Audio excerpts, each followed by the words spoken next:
So you might be in a situation where for some reason your JBL headphones are just not connecting. So no matter what you're doing, maybe you're trying to go through and repair them or reconnect them or whatever the case is, none of these things end up working.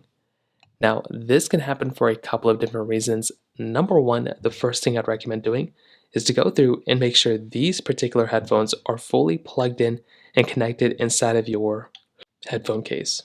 Sometimes that can be really the main issue that you might run into. And that's kind of the first thing I'd recommend doing is to make sure they're plugged in.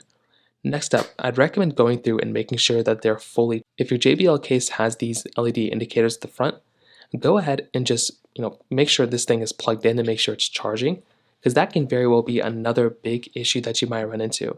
Because if your device is not charging at all, that can be another thing that you might have to go and kind of fix before moving on.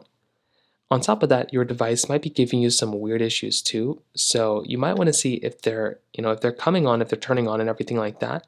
You might want to go through and see if you can repair them. Delete them from your current device. So go inside of your Bluetooth settings and delete them. And then you want to go and repair them and reconnect them. And that can also be another thing you can try doing as well. That's another thing that I'd really, really recommend kind of looking at as well. So in terms of that kind of covers it up there for the most part. If you have any other thoughts or questions, please let me know in the comment section below.